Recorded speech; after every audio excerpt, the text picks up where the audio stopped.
بسم اللہ الرحمن الرحیم۔ گمنام ہیرو کے معزز ناظرین السلام علیکم۔ دوستو لائک ضرور کر دیا کریں، شکریہ۔ آئیے چلتے ہیں کہانی کی طرف۔ میں تڑپ اٹھا، میرے سامنے وہ ارونا آ گئی جس نے مجھے بان مندر سے نکالا تھا۔ وہ ارونا جو مجھے فرار کے راستے میں ملی اور اس نے مجھے چھپایا اور گرفتاری ہی نہیں بلکہ پھانسی کے تختے سے بچایا تھا۔ وہ ارونا جو خلوص، احسار اور ایمان کا حسین مجسمہ تھی۔ میں اسے اس حالت میں نہیں دیکھ سکتا تھا کہ اس کے پاس آنسوؤں کے سوا کچھ نہ رہا ہو۔ ارونا کو کیا ہو گیا ہے؟ میں نے پوچھا۔ میں اسے کسی تکلیف میں نہیں دیکھ سکتا، خانو، رانی نے عجیب سی مسکراہٹ سے کہا۔ ارونا کے ساتھ تمہاری کوئی دلچسپی نہیں ہونی چاہیے۔ میں نے رانی کے منہ کی طرف دیکھا، اس کی نظریں میری آنکھوں کو چیر رہی تھیں۔ اس کے ہونٹوں پر ایسی مسکراہٹ تھی جو میں نے اس کے ہونٹوں پر کبھی نہیں دیکھی تھی۔ میں اس کی آنکھوں اور اس کے چہرے کا جو تاثر تھا فوراً سمجھ گیا، یہ رقابت کا تاثر تھا۔ رانی جیسی عورت جو مردوں کو کیڑے مکوڑے سمجھتی تھی، عام سی ایک عورت بن گئی تھی۔ ارونا کے ساتھ میری دلچسپی وہ نہیں جو تم سمجھ رہی ہو رانی، میں نے کہا۔ اس کے مجھ پر کچھ احسان ہے، شاید میں اس کا کسی کام آ سکوں۔ تم اس کے کسی کام نہیں آ سکتے خانو، رانی نے کہا۔ مختصر بات یہ ہے کہ منصور ایک ہندو لڑکی کے ہتھے چڑھ گیا ہے۔ منصور اور ارونا کی شادی کو تو تم محبت کی شادی کہہ لو۔ ارونا نے منصور کو اس لیے پسند کیا تھا کہ وہ ارونا کی طرح مخلص اور دیانتدار تھا۔ یہی خوبیاں منصور نے ارونا میں دیکھی تھیں۔ ارونا کے والدین نے اعتراض نہ کیا اور ارونا کی شادی انسپیکٹر منصور کے ساتھ کر دی۔ دونوں بہت خوش رہے۔ 7 سال گزر گئے ہیں۔ پچھلے 1 سال سے منصور دہلی میں ہے۔ ارونا کو وہ ساتھ لے آیا تھا۔ 6-7 مہینوں سے منصور ایک ہندو لڑکی کے جال میں آیا ہوا ہے۔ ارونا کی ایک بدقسمتی یہ ہے کہ 7 سال ہو گئے ہیں، وہ ابھی تک بے اولاد ہے۔ اسی کو منصور نے بہانہ بنا لیا ہے۔ انسپیکٹر منصور ایسا آدمی تو نہیں تھا، میں نے کہا۔ وہ ڈیوٹی کا پکا اور دیانتدار تھا۔ میں اسے مومن کہا کرتا تھا۔ اب وہ مومن نہیں رہا، رانی نے کہا۔ ڈیوٹی کا اب بھی پکا ہے لیکن وہ خدا کو نہیں، انگریزوں کو خوش رکھنے کی کوشش کرتا ہے۔ تم مومن کہتے ہو، اب تو وہ صرف نام کا مسلمان رہ گیا ہے۔ شراب بھی پیتا ہے اور عورت بازی بھی کرتا ہے۔ رانی مجھے اس سے زیادہ نہ بتا سکی۔ ارونا کے ساتھ اس کی ملاقاتیں اتنی زیادہ نہیں ہوئی تھی۔ میں نے رانی سے پوچھا کہ میں ارونا سے مل سکتا ہوں۔ اس نے سختی سے روک دیا، کہنے لگی تم منصور کا بڑا موٹا شکار ہوگے، بھول جاؤ منصور اور ارونا کو خانو، رانی نے ایسے لہجے میں کہا جیسے وہ نشے میں ہو۔ میرے قریب آؤ خانو۔ اس نے اپنا سر میری گود میں رکھ دیا اور دونوں ہاتھ اوپر کر کے میرا چہرہ تھام لیا۔ اس نے مجھ پر بھی نشہ طاری کر دیا اور ہم دونوں اس نشے میں کھو گئے۔ وہ جانے کے لیے اٹھی اور سفید برقع اوڑھ لیا۔ ہم باہر نکلے تو سورج ڈوبنے کے لیے افق کے قریب چلا گیا تھا۔ میں آتی رہوں گی، اس نے کہا۔ تم اپنا آپ بحروب میں رکھنا، تمہیں کہیں دور بھجوا دوں گی۔ وہ چلی گئی تو ارونا میرے ذہن پر غالب آ گئی۔ صبح سے ہی اولاد کی خواہش مند عورتیں درگاہ میں آنا شروع ہو جاتی تھیں۔ بعض نقد نذرانہ جمال الدین کے قدموں میں رکھتی اور بعض تحفے اور طرح طرح کے کھانے بھی لاتی تھیں۔ کچھ عورتیں مقبرے کے اندر قبر کے پاس بیٹھ کر 1-2 سپارے پڑتی تھیں۔ جمال الدین کسی کو تعویذ دیتا اور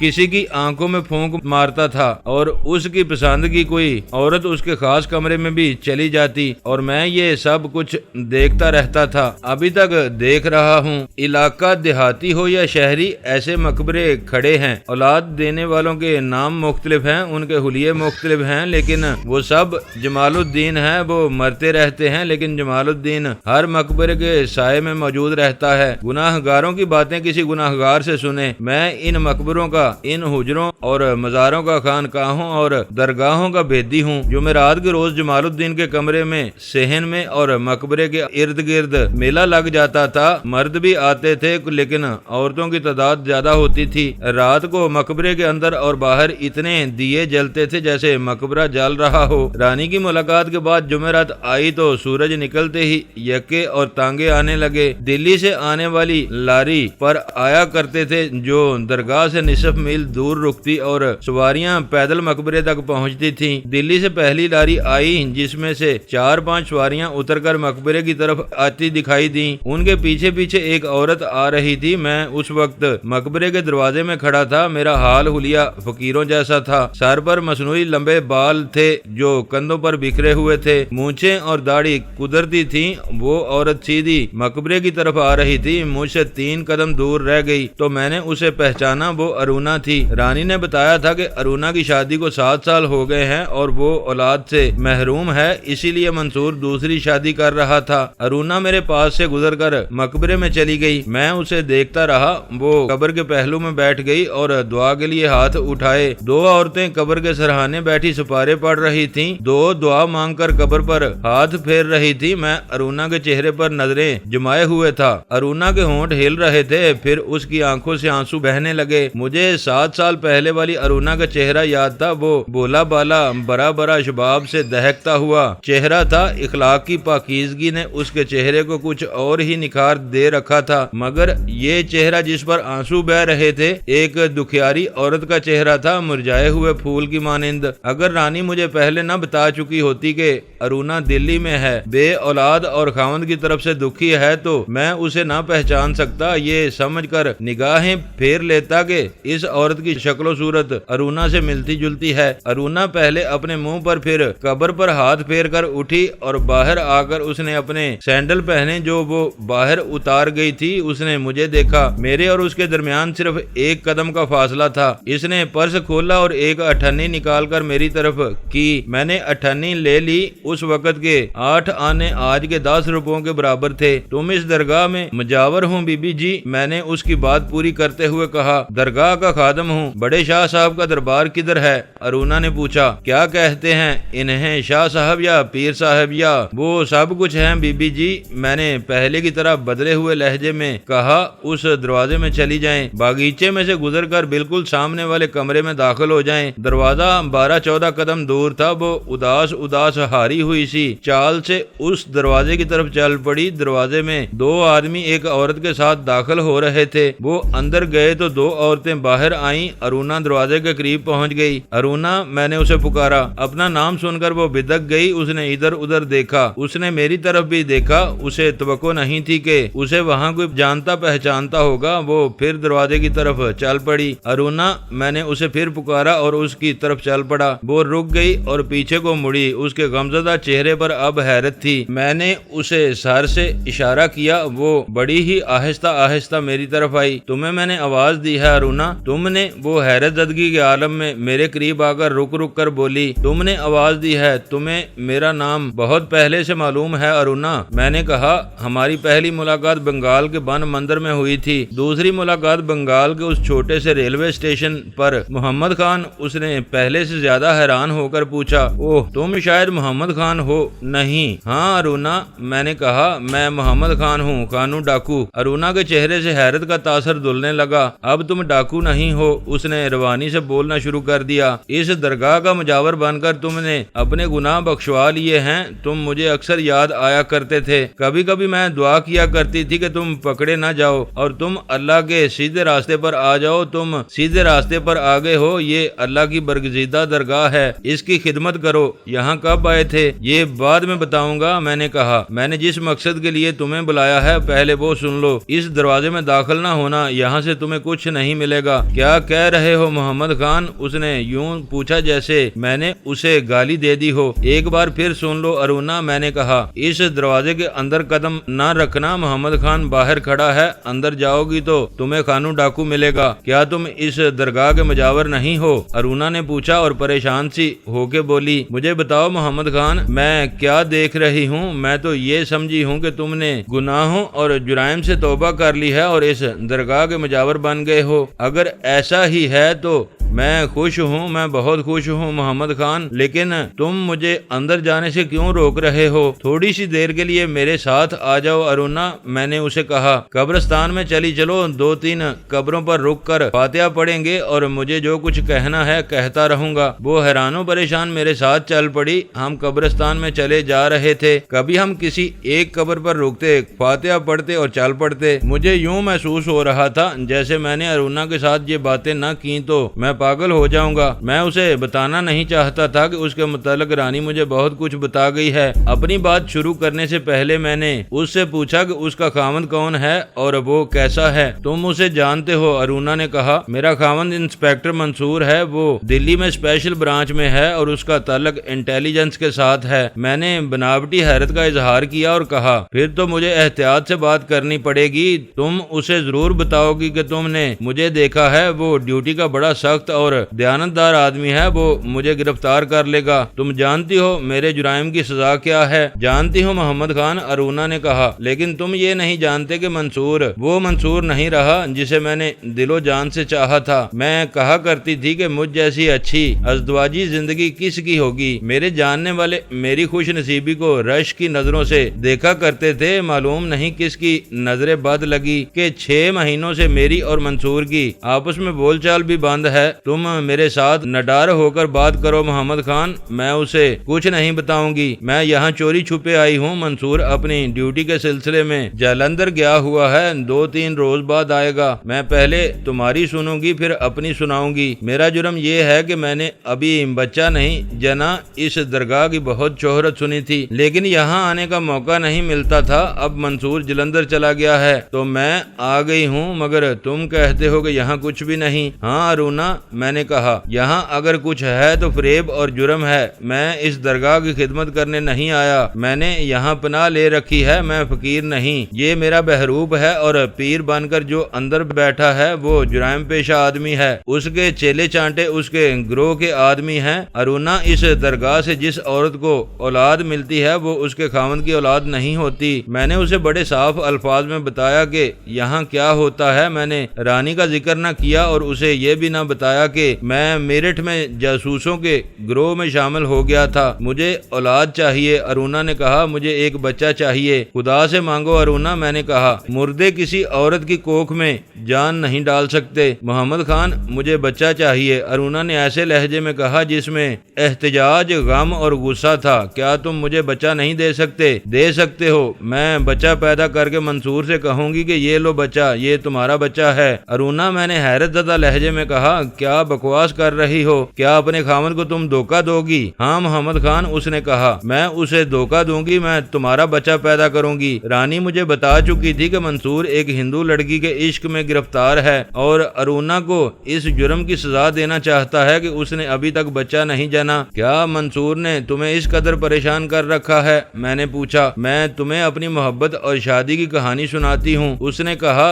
تم اس رات کو نہیں بھولے ہوگے جس رات تم میرے گھر میں آ چھپے تھے۔ تمہیں معلوم نہیں تھا کہ وہ میرا گھر ہے۔ تمہارے جانے کے بعد منصور تمہارے تعاقب میں آ گیا۔ تم اور احمد علی جا چکے تھے، منصور تمہارے پیچھے گیا، اگلے روز وہ پھر آ گیا۔ اس نے ہمیں اتنا ہی بتایا کہ اس نے تم دونوں کو چھوڑ دیا ہے۔ اس کے بعد ان لوگوں کے خلاف مقدمہ چلتا رہا جو بن مندر سے پکڑے گئے تھے۔ مجھے گواہی کے سلسلے میں کئی بار عدالت میں جانا پڑا۔ پہلے 1-2 دفعہ میرے والد صاحب میرے ساتھ گئے لیکن انسپیکٹر منصور نے کہا کہ اس کی موجودگی میں میرے ساتھ کسی اور کو جانے کی ضرورت نہیں۔ اس کے بعد میں عدالت میں اس طرح جاتی تھی کہ عدالت والے شہر کے ریلوے اسٹیشن پر انسپیکٹر منصور موجود ہوتا تھا، وہاں سے وہ مجھے عدالت میں لے جاتا، ہر وقت میرے ساتھ رہتا، مجھے کھانا کھلاتا اور واپسی کی ریل گاڑی پر سوار کرا جاتا۔ وہ عام عدالت نہیں تھی بلکہ اس مقدمے کے لیے ایک خاص عدالت بنائی گئی تھی۔ منصور پکا مسلمان تھا، ڈیوٹی کی پابندی مذہبی فرض کی طرح کرتا تھا۔ مجھے اس کی باتیں بڑی اچھی لگتی تھیں، اس کی طبیعت میں جو شگفتگی تھی وہ تو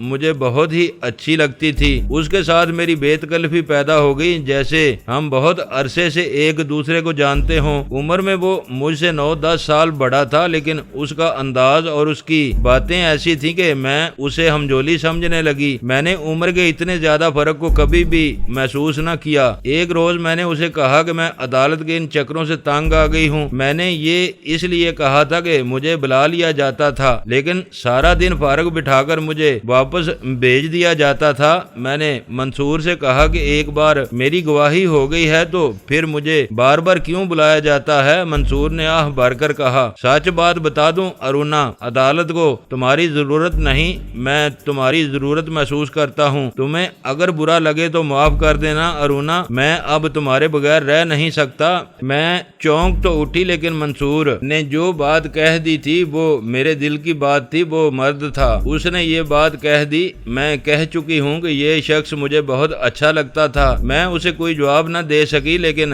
میں اپنے رد عمل کو چھپا بھی نہ سکی۔ میرا ہاتھ اپنے آپ اس کے ہاتھ میں چلا گیا اور پھر ہماری انگلیاں الجھ گئیں۔ اس کے بعد یوں سمجھ لو محمد خان کہ ہم ایک دوسرے میں گم ہو گئے۔ میں نے منصور کی عمر نہ دیکھی، میں نے یہ بھی نہ دیکھا کہ وہ خوبرو ہے یا بدصورت۔ میں نے اس کی فطرت اور اس کی سیرت دیکھی تھی اور میں اس کی زندہ دلی اور شگفتگی سے متاثر ہوئی تھی۔ میری محبت میں وہ صحیح معنوں میں دیوانہ ہو گیا تھا۔ اس نے مجھے کہا تھا کہ وہ پولیس انسپیکٹر ہے، اس کے لیے رشتوں کی کمی نہیں۔ ایک سے ایک اونچا اور امیر گھرانہ اسے اپنی بیٹی پیش کر رہا تھا، لیکن منصور اس لڑکی کی تلاش میں تھا جو اس کے دل میں اتر جائے اور جس سے اسے روحانی محبت اور قرار ملے۔ یہ دونوں چیزیں اسے مجھ میں نظر آئی تھیں۔ میں سمجھتی تھی کہ مجھ سے زیادہ خوش نصیب اور کون ہوگی۔ میں نے امی سے بات کی، امی بہت خوش ہوئی۔ امی نے کہا کہ منصور سے کہو کہ وہ میرے والد صاحب سے بات کرے۔ مقدمہ ختم ہو چکا تھا۔ ایک روز منصور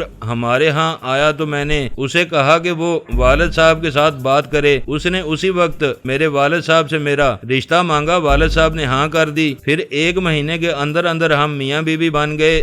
زیادہ لمبی باتیں کیا سناؤں محمد خان، میں منصور کے ساتھ بنگال کے 3-4 قصبوں اور شہروں میں رہی۔ ہماری محبت اور ازدواجی زندگی کی مسرتوں کی لوگ مثال دیا کرتے تھے۔ منصور چونکہ سرکاری فرائض میں دیانتدار تھا اور وہ عقل مند بھی تھا، اس لیے انگریز افسر اس پر بہت خوش تھے۔ ہماری ازدواجی زندگی کے 5.5 سال ہفتوں کی طرح گزر گئے۔ اس نے کبھی نہیں کہا تھا کہ اتنے عرصے میں ہمارا ایک بھی بچہ پیدا نہیں ہوا۔ یہ خلش میرے دل میں تھی کہ میں ابھی تک ماں نہیں بنی۔ 2-4 مرتبہ میں نے اپنی اس محرومی کا ذکر منصور سے کیا تو اس نے ہنس کر ٹال دیا۔ وہ اکثر کہا کرتا تھا کہ اسے بچوں کی نہیں میری ضرورت ہے۔ یہ تو اس نے کئی بار کہا تھا کہ ارونا 2-3 بچے ہو گئے تو وہ تمہاری جوانی اور اتنے پیارے جسم کو چوس کر بوڑھا کر دیں گے۔ اچانک منصور کو دلی پولیس کی اسپیشل برانچ میں بھیج دیا گیا۔ میں بھی اس کے ساتھ آ گئی۔ یہاں اسے بڑی نازک ڈیوٹی دی گئی۔ اس نے مجھے بتایا کہ دلی اور ارد گرد کے علاقوں میں جاسوسوں اور تخریب کار بڑھتے جا رہے ہیں اور انہوں نے یہاں زمین دوز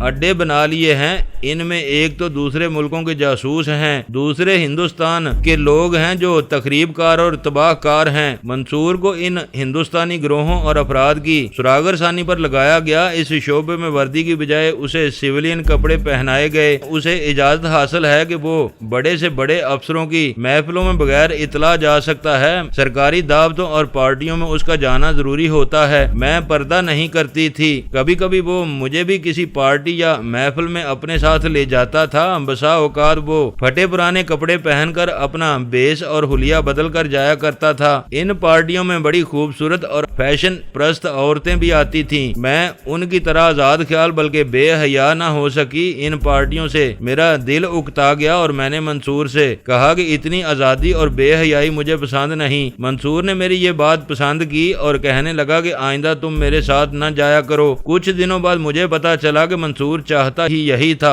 کہ میں اس کے ساتھ نہ جایا کروں۔ پھر میں منصور میں تبدیلیاں دیکھنے لگی۔ وہ دراصل اتنا بڑا افسر نہیں تھا کہ اتنی اونچی سوسائٹی میں اٹھتا بیٹھتا۔ وہ تو ایک سراغر سان کی حیثیت سے جاتا تھا، بالکل اس طرح جیسے وہ مندروں، مسجدوں، گرجوں اور گردواروں میں بھی جایا کرتا تھا۔ وہ بیس بدل کر مزدور اور اپاہج بکاری بھی بن جایا کرتا تھا۔ 2-4 افسروں کی بیویوں کے ساتھ میری راہ و رسم پیدا ہو گئی تھی۔ انہوں نے مجھے بتایا کہ منصور ایک ہندو لڑکی کے ساتھ اکثر دیکھا جاتا ہے۔ پہلے تو میں سمجھی اس لڑکی کے ساتھ اس کی راہ و رسم اپنی ڈیوٹی کے سلسلے میں ہوگی، لیکن میں دیکھ رہی تھی کہ منصور مجھ سے کھچا کھچا رہنے لگا تھا۔ ایک رات وہ بہت دیر سے گھر آیا۔ اس کے منہ سے شراب کی بو آ رہی تھی۔ میرا تو خون کھول اٹھا۔ میں نے پوچھا تو کہنے لگا کہ یہ بھی اس کی ڈیوٹی کا ایک حصہ ہے۔ میں نے اس کی اس دلیل کو قبول نہ کیا۔ میں یہ بھی دیکھ رہی تھی کہ منصور کی نمازیں اور روزے بھی نہ ہونے کے برابر رہ گئے تھے۔ یہ تو بڑی لمبی داستان ہے محمد خان، ایسی کہانی تم نے 100 بار سنی ہوگی۔ تمہیں میں اتنا ہی بتا دینا کافی سمجھتی جانتی ہوں کہ منصور نام کا مسلمان اور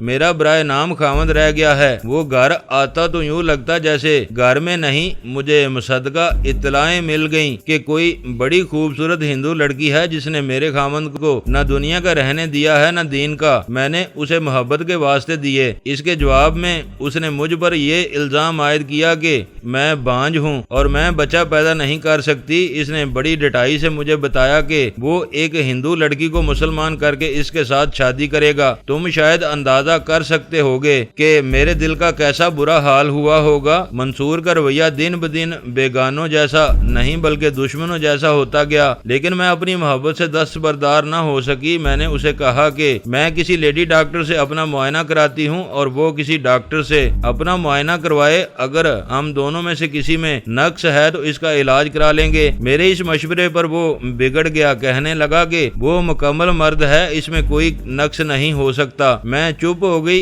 ایک روز ایک اینگلو انڈین لیڈی ڈاکٹر کے پاس چلی گئی۔ اس نے بہت وقت صرف کر کے میرا معائنہ کیا، پھر اس نے مجھے ایک اسپیشلسٹ ڈاکٹر کے پاس بھیج دیا۔ اس ڈاکٹر نے مختلف آلات سے میرا معائنہ کیا، پھر ان دونوں نے مجھے رپورٹ لکھ دی۔ اس کے مطابق میں بالکل ٹھیک تھی۔ دونوں نے کہا کہ میرے خاوند میں بچہ پیدا کرنے کی صلاحیت نہیں ہوگی۔ میں نے یہ رپورٹ منصور کو دکھائی، اس نے الٹا میری بے عزتی کر دی۔ میں نے اسے سمجھانے کی بہت کوشش کی کہ وہ اس میں اپنی توہین نہ سمجھے کہ قدرت نے اسے بچہ پیدا کرنے کی صلاحیت سے محروم رکھا ہے۔ منصور اتنا بگڑا کہ اس روز سے میری اور اس کی بول چال بند ہو گئی ہے۔ وہ کہتا تھا کہ تم بچہ پیدا کرنے کے قابل نہیں ہو۔ تم یہ سن کر ضرور حیران ہوگے کہ بان مندر والی رانی دلی میں ہے۔ اس کے ساتھ چند مرتبہ ملاقات ہوئی۔ میں نے اس کے ساتھ بات کی تو اس نے کہا جس عورت کو صرف خاوند اس لیے طلاق دینا چاہے کہ وہ بچہ پیدا نہیں کر سکتی، اس عورت کو چاہیے کہ وہ اپنے خاوند کو بچہ پیدا کر کے دکھا دے۔ رانی نے بھی مجھے بتایا کہ منصور پر جس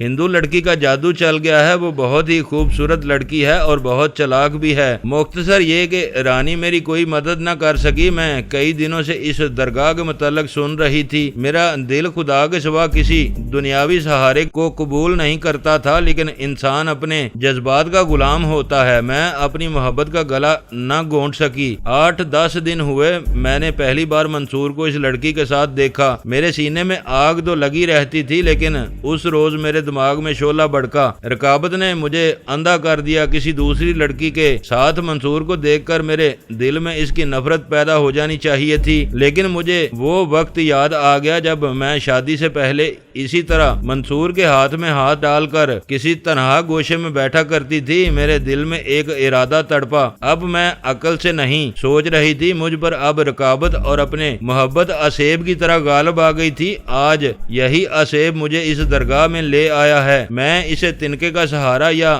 آخری سہارا سمجھ کر آئی تھی۔ میں نے خدا کے آگے بہت سجدے کیے تھے، لیکن خدا نے میری نہیں سنی۔ یہاں یہ آس لے کر آئی ہوں کہ اس درگاہ میں بیٹھ کر اپنی فریاد خدا تک پہنچانے کی کوشش کروں گی، لیکن تم کہتے ہو کہ یہاں فریب اور گناہ کے سوا کچھ بھی نہیں۔ میرے دل میں جو ارادہ اٹھا تھا اسے میں نے دبا لیا تھا، لیکن تم نے میرے اس ارادے کو جگا دیا ہے۔ اگر یہ درگاہ فریب ہے تو میں یہ فریب اپنے خاوند کو دینا چاہتی ہوں۔ میں اپنے خلاف یہ الزام صاف کر دینا چاہتی ہوں کہ میں بچہ پیدا نہیں کر سکتی۔ میں اسے بچہ دوں گی اور وہ بچہ تمہارا ہوگا۔ تم کہتی ہو خدا نے تمہاری نہیں سنی۔ میں نے کہا خدا نے تمہاری سن لی ہے ارونا۔ خدا مجھ جیسے گناہگاروں کی نہیں سنا کرتا۔ تم تو خدا کی عبادت کرنے والی عورت ہو۔ یہ شاید خدا کا ہی کرشمہ ہے کہ میں یہاں موجود تھا۔ خدا نے تمہیں بہت بڑے گناہ سے بچا لیا ہے۔ میں تمہارے پاک وجود کو ناپاک نہیں کروں گا اور اسے ناپاک ہونے بھی نہیں دوں گا۔ تمہیں بچہ نہیں چاہیے، تمہیں منصور چاہیے۔ ہاں محمد خان، اس نے